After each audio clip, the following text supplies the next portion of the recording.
히브리서가 1장에서 6장에 이르기까지 계속해서 주장해 온 것은 무엇인가 하면 우리가 절대로 예수 그리스도에게서 흘러 떠내려가면 안 된다라는 겁니다. 그것을 주의하고 그것을 깨어 경성하라는 것이었죠. 그것을 위해서 히브리서 기자는 구약시대에 하나님께서 주신 모든 좋은 것들을 쭉 나열해 왔습니다. 선지자로부터 시작해서 율법, 제사장, 왕, 또 천사들, 언약들, 또 여러 모양과 여러 방법으로 주신 모든 좋은 것들을 다 말합니다. 그래서 말한 이유는 무엇인가 하면 그것보다 더 나은, 그것보다 더 좋은 것이 있다라는 것을 말해주기 위함인데, 그 모든 것의 성취가, 그 모든 것이 다 예수 그리스도에게서 성취되었고, 예수 그리스도가 그 모든 것보다 더 나은 존재, 더 나은 분이라는 것을 말해주는 것입니다. 그러니 그렇게 가장 좋은 분, 가장 나은 분, 그 예수님에게서 흘러 떠내려가는 것은 인간에게 있어, 또 성도에게 있어서 가장 불행하고 가장 비참한 일이라는 것을 강조하기 위함이지요. 예수님에게만 말씀의 성취가 있고, 예수님에게만 언약의 성취가 있고, 예수님에게만 참된 안식, 진리, 생명, 능력, 선, 이것이 예수님 안에만 있다라는 것입니다. 그러니 히브리서 기자가 그런 예수 그리스도에게서 흘러 떠내려가는, 말하자면 당시에 배교하는 자들을 보면서 얼마나 안타까워하고 얼마나 애타했는지 그 마음들이, 그 심정이 이 히브리서에 고스란히 드러나고 있는 것이죠. 그래서 이제 이 히브리서를 통해서 그 예수 그리스도가 어떤 왕보다 더 나은 왕이고, 어떤 선지자보다 더 나은 선지자고, 어떤 제사장보다 더 나은 제사장이다라고 계속해서 강조를 하는 것입니다.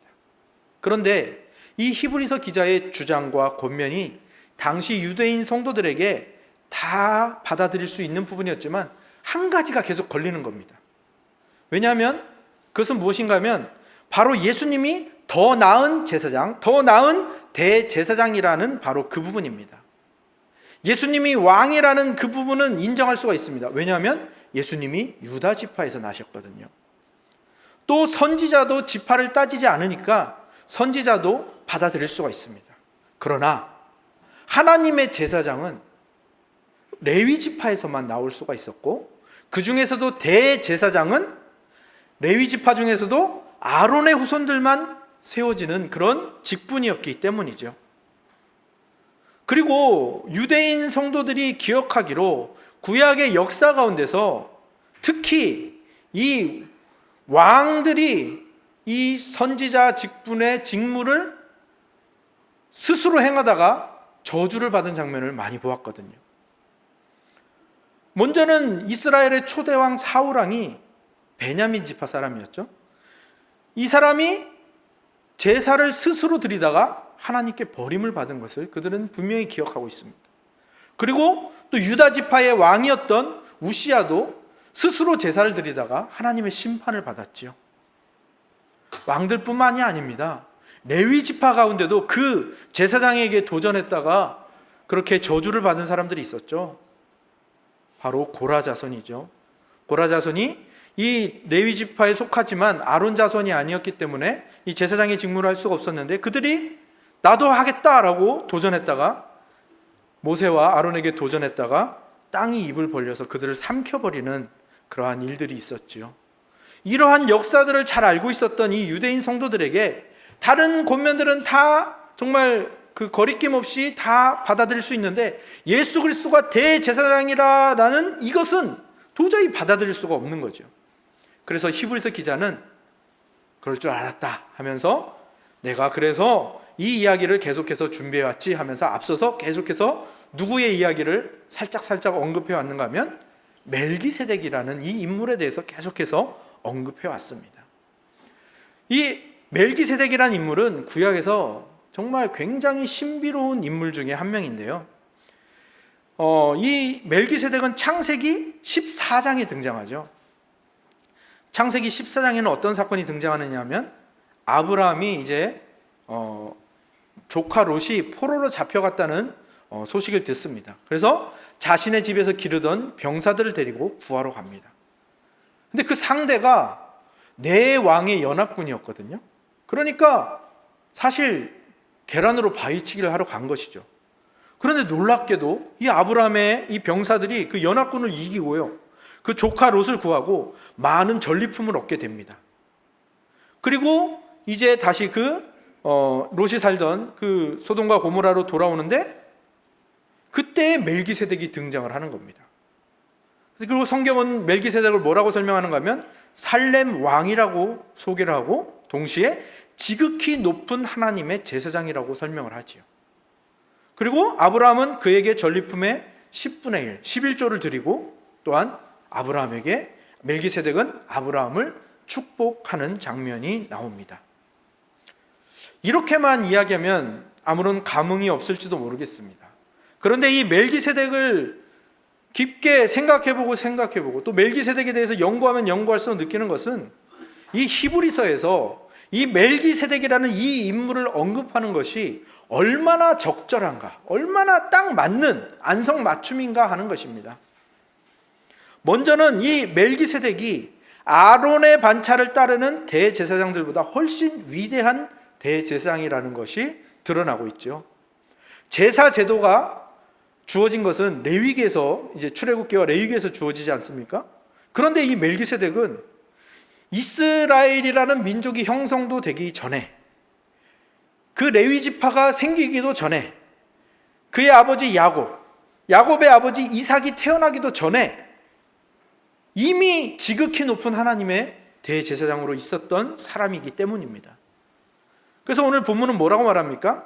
레위가 아직 그의 조상의 허리에 있을 때 그의 증조 할아버지인 아브라함이 11조를 드린 것이 곧 레위가 드린 것이고, 또 이 높은 자가 낮은 자에게 축복하는 것이 당연하기 때문에 이 아브라함보다 멜기세덱이 높고, 그러므로 이 아브라함의 허리에 있던 레위보다 멜기세덱이 훨씬 높은 존재라, 그가 더 위대한 대제사장이라는 것을 계속해서 강조하는 것이죠. 그 이유가 무엇인지는 여러분들이 다 짐작하실 겁니다. 바로 예수님께서 대제사장이 될 수 있는 이유는 그분이 아론의 반차를 따르는 대제사장이 아니라 이 멜기세덱의 반차를 따르는 대제사장이라는 것이죠. 그리고 이 멜기세덱의 반차를 따르는 대제사장이 이스라엘의 그 유대 지파의 그 아론의 반차를 따르는 그 대제사장보다 훨씬 높고 위대한 존재라는 것을 말하기 위함이지요. 그러면 또 우리에게는 이러한 의문이 들지 않습니까? 그럼 그 멜기세덱과 예수 그리스도는 도대체 어떤 관계가 있단 말인가? 사실 이 부분은 굉장히 어려운 부분이고요, 좀 신비로운 부분입니다.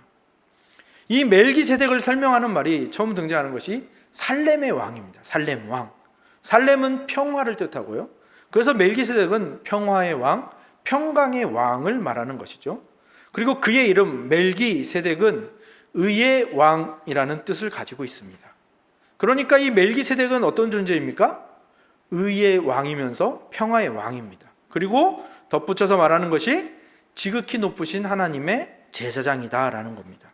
그러니까 멜기세덱은 의와 평화의 왕이면서 또 하나님을 드러내는 선지자이면서 또 하나님의 제사장의 역할을 수행하는 그러한 존재인 것이죠. 거기서 우리는 한 인물을 떠올릴 수밖에 없죠. 누구입니까? 바로 예수 그리스도죠. 예수님은 죄인인 우리에게 의를 주시기 위해서 오셨고, 또 우리와 하나님 사이의 평화와 화목을 위해서 오셨지요.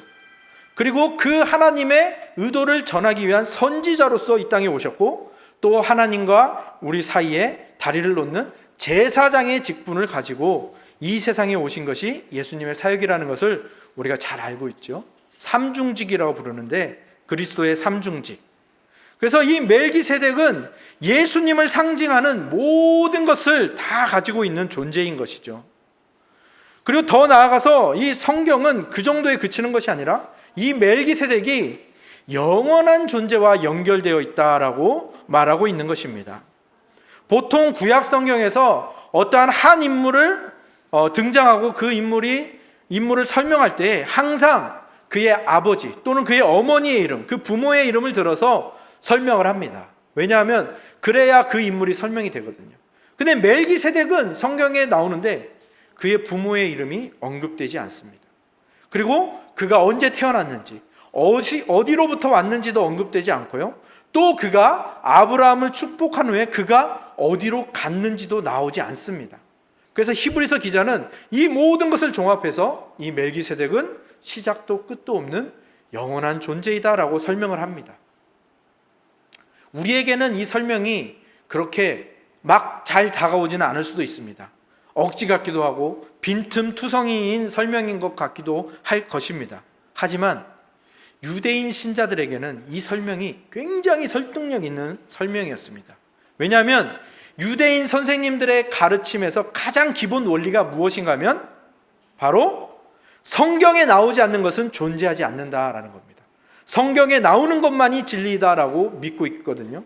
그래서 그 기본 원리와 신념이 이 히브리서 기자에게 이러한 해석까지 나아가도록 했던 것이고, 오늘날 우리에게는 조금 이해하기 어려운 설명일지 몰라도 당시의 유대인 신자들에게는 매우 설득력 있는 설명이었고, 사실 그들에게 큰 위로가 되는 설명이었던 겁니다.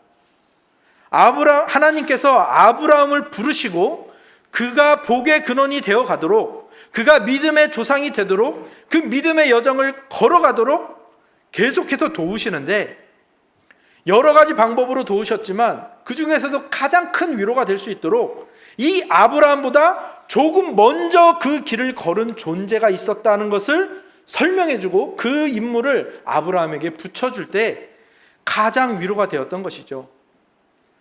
당시의 히브리서 그 청중들, 독자들도 마찬가지입니다. 로마 황제의 박해 속에서 또 여러 유대인 신자들의 배교와 또 유대교로 복귀하는 모습을 보면서 그들의 믿음의 여정이 얼마나 외롭고 고되었을까요? 그들과 아브라함은 그 외롭고 고독하다는 것에서 정말 공통점이 있었던 겁니다. 근데 또 하나의 공통점이 있었던 거죠. 아브라함에게 멜기세덱이 있었듯이 이 히브리서 기자들에게 멜기세덱, 그리고 이 멜기세덱이 가리키는 예수 그리스도가 있었다라는 바로 그 사실인 겁니다. 그래서 한번 여러분들이 아브라함의 입장에서 먼저 생각해 보시기 바랍니다. 아브라함에게 이 멜기세덱이라는 존재가 얼마나 큰 위로였을까? 아브라함이 살았던 시대는 고대 시대죠. 막 문명이 발생해서 이제 도시가 형성되는 그런 시대였습니다. 그 시대에는 그 도시에 들어있지 않은 사람들은 굉장히 위험한 삶을 살아갈 수밖에 없고요. 그 도시에서 살다가 그 도시에서 추방당하거나 그 도시를 떠난다라는 것은 자살과도 같은 선택입니다. 그냥 죽으러 가는 것이죠. 그러니까 아브라함이 아무리 하나님이 나타나서 그에게 직접 약속을 하셨다고 해도 이 아브라함이 그 본토 아비집을 떠나서 약속의 땅으로 가는 그 길의 여정은 매일매일이 고민, 그리고 매일매일이 의심의 연속이었을 겁니다. 특히 어려움과 고난이 찾아올 때마다, 또 앞날이 보이지 않을 때마다 별의별 생각이 다 들었을 겁니다. 혹시 내가 하나님을 본 것이 헛것을 본 건 아닐까? 내가 환청을 들은 것은 아닐까? 내가 하나님을 만났던 것이 환상을 본 건 아닐까? 하나님의 약속을 혹시 내가 잘못 해석한 건 아닐까? 물론 중간중간에 하나님의 함께 하심을 느꼈습니다. 애구방 바로를 꼼짝 못하게 하는 그 모습도 보았고 하나님의 능력을 보았지만, 그 의심은 어려움이 찾아올 때마다 꿈틀꿈틀되는 의심이었던 것이죠. 그런 아브라함이 자기 조카 롯이 연합군에게 잡혀간 것을 들었죠. 그리고 자기 집의 병사들을 데리고 찾으러 갑니다. 저는 아브라함이 진짜 전쟁을 하러 갔다고 생각을 하지 않습니다. 아브라함은 어떻게 기습을 하든지 아니면 몰래 잠입을 하든지 해서 구출 작전을 하러 갔을 것이라고 생각이 됩니다. 그런데 뜻밖의 아브라함의 병사들이 이 대승을 거두게 되는 것이죠. 그래서 아브라함이 어리둥절하고 있는 그때에 바로 이 하나님의 제사장인 살레망 멜기세덱이 나타나 이렇게 그를 축복하는 것이죠. 오늘 아브라함, 네가 거둔 승리가 바로 하나님의 손길이며 하나님의 계획과 섭리 안에서 일어난 일이다. 나는 그 지극히 높으신 위대하신 하나님의 제사장 멜기세덱이다. 하나님이 너를 축복하라고 나를 여기 보내셨고, 너가 이제 복의 근원이 되게 하실 것이라고 말씀하셨다라고 이야기를 하는 것이죠. 아브라함은 그제서야 확신을 가지게 되는 겁니다. 아, 내가 잘못 들은 게 아니었구나. 아, 내가 헛것을 본 것도 아니었어. 하나님은 진짜 계시고 위대하신 분이구나. 이 사건으로 말미암아 이 아브라함의 그 하나님을 향한 신뢰와 확신이 조금 더 강해지고 더 자라나게 된 것이죠. 이 멜기세덱으로 인한 아브라함의 확신, 이것이 고스란히 히브리서 당시의 독자들에게 전달되고 있는 겁니다. 하나님의 마음이 이 멜기세덱에 실려서 그 아브라함이 느꼈던 그 마음에 실려서 이 히브리서 독자들에게 고스란히 전달되는 것입니다. 아브라함의 믿음의 여정이 그에게 우연히 찾아온 행운도 아니었고 또 아브라함 혼자서 해내야 했던 싸움이 아니었다라는 것, 하나님께서는 창조 이전부터 작정하셨고 아브라함을 부르기 전부터 준비해 오셨고 뿐만 아니라 멜기세덱을 통해서 그 믿음의 여정을 먼저 걸으셨던 것입니다. 아브라함은 그 멜기세덱이 어떤 존재인지 제대로 다 깨닫지는 못했을지 모릅니다. 하지만 그보다 먼저 하나님이 선택하셔서 걷고 있다는 이 멜기세덱의 존재가 이 아브라함에게 크나큰 위로가 되었던 것이죠. 그리고 이제 그 멜기세덱의 의미를 조금 더 알게 된 이 히브리서 당시의 청중들에게는, 그리고 오늘날의 우리에게는 이 멜기세덱이 가지는 의미, 그리고 이 멜기세덱이 가리키는 예수 그리스도께서 가지신 의미가 훨씬 더 크게 우리에게 다가오는 것이죠. 우리가 이 땅에서 이 믿음의 여정을 걷는 것이 너무 힘들고 고통스럽고 외롭고 어려운데, 우리보다 훨씬 더 어려운 상태에서, 우리보다 훨씬 더 외롭고 고통스러운 가운데서 이 믿음의 여정을 예수 그리스도께서 먼저 걸어가신 것을 우리가 알게 되는 것입니다. 그리고 그것은 이미 하나님께서 태초 전부터 우리를 위해서 계획하시고 준비해 오신 것임을 우리가 이 모든 것을 통해서 깨달아 가게 되는 것이죠. 히브리서가 어떤 말씀으로 시작했는지 기억하십니까? 1장 1절이 이렇게 시작합니다. 옛적의 선지자들을 통하여. 그렇게 옛적에 하나님께서 옛적부터, 그러니까 태초부터 해서 이 선지자들을 통하여 여러 모양과 여러 방법으로 말씀을 하셨죠. 그리고 그렇게 말씀하신 하나님께서 2절에 뭐라고 되어 있냐면 이 모든 날 마지막에는 아들을 통하여 우리에게 말씀하신다라고 되어 있거든요. 그러니까 무슨 말인가 하면 하나님께서 하셨던 모든 말씀들, 구약에서 주셨던 그 모든 약속들이 지금 아들을 통하여 주고 계시다라는 거죠. 그러니까 무슨 뜻을 가지고 있는가 하면 지금 선포되고 있는 이 모든 약속의 말씀들은 원래 계획에 없던 건데 하나님이 그냥 임기응변으로 그때그때 주시는 게 아니라 하루하루 그냥 쪽대본 쓰듯이 그렇게 주시는 것이 아니라 그 약속들은 항상 하나님의 계획 속에 있었고, 그것이 아브라함 전부터 존재한 멜기세덱을 통하여 이 멜기세덱을 영원한 존재와 연결시킴으로 말미암아 이 멜기세덱이 가리키는 예수 그리스도를 통하여 태초 전부터 하나님의 계획 속에 있었다라는 것. 오늘 우리가 걷는 믿음의 여정이 태초 전부터 하나님의 계획 속에 있었다라는 것을 증명하고 있는 것이죠.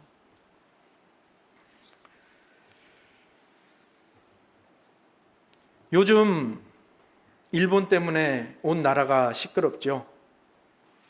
그래서 일본이 우리나라를 이렇게 괴롭게 할 때면 항상 생각나는 한 사람이 있죠.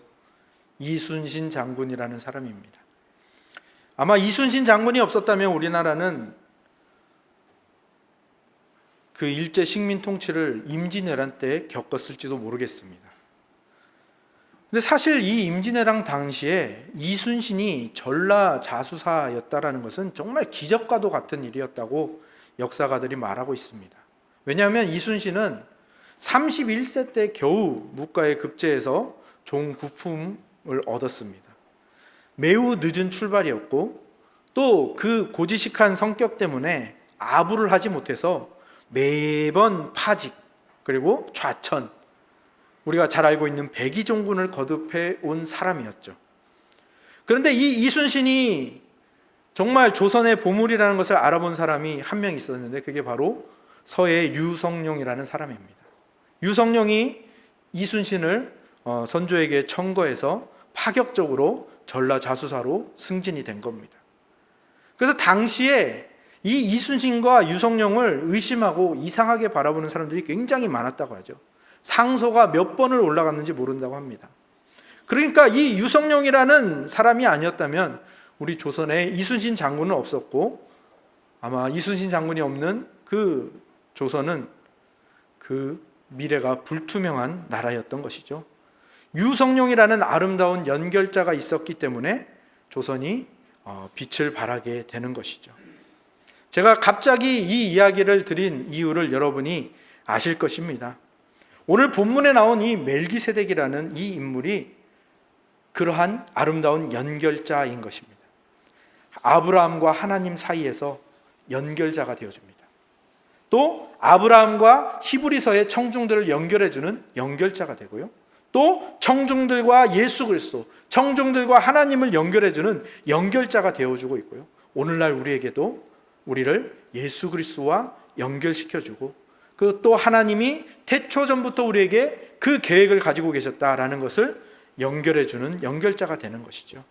그래서 우리도 지금 특히나 심각한 영적 전쟁의 현장에서 믿음의 여정을 걷고 있는데, 그런 우리에게 가장 강력한 위로와 힘이신 예수 그리스도를 연결해주고 있는 가장 아름다운 연결자가 바로 멜기세덱인 것입니다.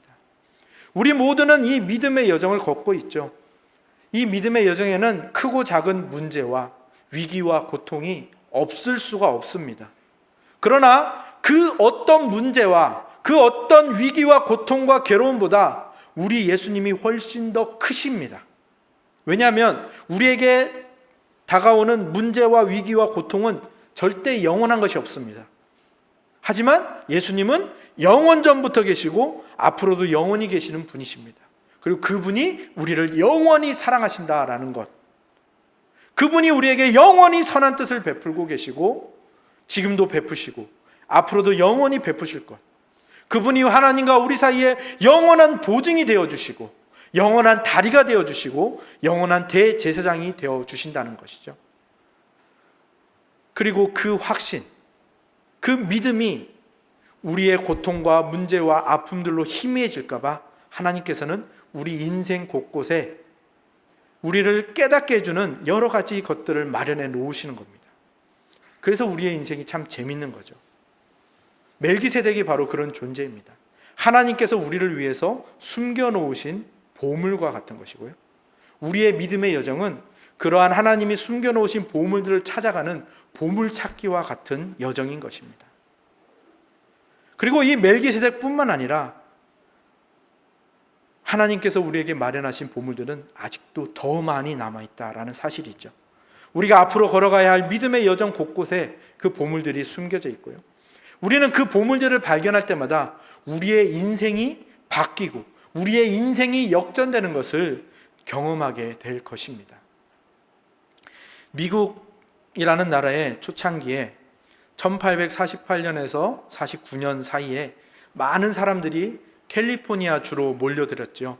왜냐하면 이 캘리포니아주 세크라멘토 지역에 있는 아메리카 강 주변에서 금이 발견되기 시작했거든요. 그 소문을 들은 사람들이 금을 찾기 위해서 너도 나도 몰려들었죠. 이것을 우리가 잘 아는 대로 골드러시라고 말을 합니다. 그래서 이 골드러시, 거기에서 금을 찾은 사람들은 그 인생이 변화됐습니다. 그 인생이 역전이 되었죠. 오늘 우리의 믿음의 여정도 이 골드러시와 같습니다. 하나님께서 허락하신 그 믿음의 여정 가운데서 발견한 보물들을 찾아내시고요. 그 보물을 누리십시오. 그리고 소문을 내십시오. 나 이런 보물을 발견했어. 간증으로, 또 변화된 삶의 모습으로, 여러분의 변화된 성품으로, 그 보물을 발견하여 변화된 여러분의 모습으로 그것을 드러내셔야 하는 것입니다. 아니, 사실 그 보물을 발견한 사람의 얼굴은 드러내지 않으려 해도 드러내지 않을 수가 없지요. 실제로 골드러시 때 금강을 찾아 나선 한 무리가 있었습니다. 그들은 너무 길이 험해서 몇 사람은 죽었고요, 또 인디안들에게 잡혀가지고 가진 것을 다 빼앗기고 겨우 목숨만 유지해서 집으로 돌아갑니다. 근데 그들이 돌아가는 여정 중에 이상한 돌에 걸려서 넘어질 뻔했는데 그 돌 모양이 하도 이상해서 그 돌을 깨트려 보니까 그 안에 금이 들어있었다고 합니다. 그리고 그 주변에 엄청난 사금들이 널려 있는 것을 발견했습니다. 그런데 음식도 없고 장비도 다 빼앗겼으니 거기서 금을 채취할 수가 없는 것이죠. 그래서 이 사람들이 다시 장비를 마련해서 다시 오기로 하고 마을로 돌아갑니다. 그리고 아무에게도 이 사실을 밝히지 않고 서로 비밀로 하고 자기네들끼리 몰래 준비해서 다시 그곳으로 가기로 약속을 했죠. 며칠 후 그들이 다 장비와 채비를 차린 후에 준비해서 떠나려는데 마을 사람들 수백 명이 그들을 따라오기 시작했다고 합니다. 왜 그랬을까요? 입이 가벼운 누군가가 소문을 낸 것일까요? 아니요. 그들 중에 아무도 그 소문을 낸 사람은 없었다고 합니다. 그런데 마을 사람들은 누구나 다 알 수 있었다고 합니다. 그들의 얼굴이 희망으로 빛났고 설렘으로 가득 차 있었기 때문이죠. 그러니까 보물을 발견한 사람의 얼굴은 표시가 나지 않을 수가 없는 것입니다. 우리가 걸어가야 하는 믿음의 여정을 제가 오늘 보물찾기라고 말씀을 드렸습니다. 멜기세덱, 예수 그리스도, 그리고 그 예수 그리스도가 우리를 위해서 숨겨놓으신 보물이 가득한 보물찾기의 여정입니다. 보물 지도는 없지만 그 보물을 먼저 찾았던 믿음의 선배들의 여정이 성경을 통하여 우리에게 전해지고 있고 또 그들이 우리를 응원하고 있죠. 그리고 그들이 그 보물을 어떻게 받아들였는지를 보면서 우리는 그 힌트를 얻어서 그 보물을 찾아갈 수가 있는 것입니다. 그리고 또한 어떤 보물들은 아마 우리에게 너무 익숙해져 있어서 그것이 보물인지 모르고 지나치고 있을지도 모릅니다. 우리가 드리고 있는 예배, 그리고 우리가 자주 하는 기도, 성경 읽기, 또 우리 공동체에 허락된 세례와 성찬, 또 소그룹과 모이기를 힘쓰는 그 모든 요소들 속에서도 하나님이 그 안에 숨겨놓으신 보물들이 다 있거든요. 그 안에서 우리가 그동안 미처 발견하지 못한 보물들을 이제부터 발견해 나가시기 바랍니다. 그리고 그 보물을 발견한 날이 쌓여지면 쌓여질수록 여러분에게서 그 보물을 찾은 증거들이 나타나고 증거되기 시작해야 합니다. 그래서 우리가 그 보물을 발견하고 그 보물을 누리고 또 날이 갈수록 그 보물들은 더 풍성해져 가고 그 종류는 다양해져 가게 되는 것이죠. 그래서 많은 이들이 우리를 보고 하나님을 깨닫게 되고 우리를 보고 그 믿음의 여정에 동참하게 되고 그 보물찾기를 함께 하고 싶어하는 마음들이 생겨나게 되는 것이죠. 이러한 기대감을 가지고 하나님께서 허락하신 이 보물찾기와 같은 믿음의 여정을 살아가시는 저와 여러분들이 되기를 소망합니다. 그 모든 여정과 그 모든 시도와 그 모든 시간들이 우리 모두에게, 우리 공동체에게 보물처럼 쌓여져 가게 될 것입니다. 아멘. 함께 기도하겠습니다.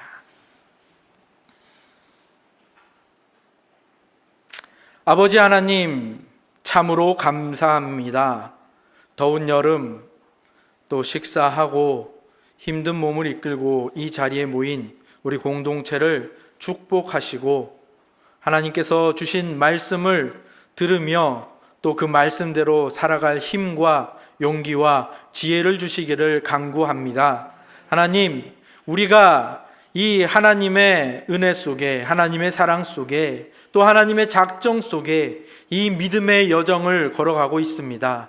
그런데 때로 그 믿음의 여정 중에 생겨나는 고통과 괴로움과 외로움 속에서 자꾸만 이 믿음의 여정이 힘들기만 하고 어려워만 지고 포기하고 싶은 생각이 들 때가 참으로 많이 있습니다. 그러나 오늘 본문을 통하여 우리의 믿음의 여정이 멜기세덱과 같은 그 보물을 찾는 보물찾기와 같은 여정임을 가르쳐 주시니 감사합니다. 하나님께서 허락하신 이 귀한 여정을 기쁜 마음으로 동참하게 하여 주시고 그리하여 하나님께서 우리 삶 속에 마련해 놓으신 그 온갖 보물들을 발견하는 지혜로운 우리 모두가 되게 하여 주시옵소서. 하나님께서 마련해 놓으신 그 보물을 나도 누리고 다른 사람도 누리게 할 줄 아는 지혜로운 신앙인, 지혜로운 전도자가 되게 하여 주셔서 많은 사람들과 함께 이 보물찾기에 동참하여 하나님이 우리에게 주고자 하시는 그 놀라운 축복과 은혜를 함께 누려가는 우리 공동체가 되게 하여 주시옵소서. 예수 그리스도의 이름으로 기도합니다. 아멘.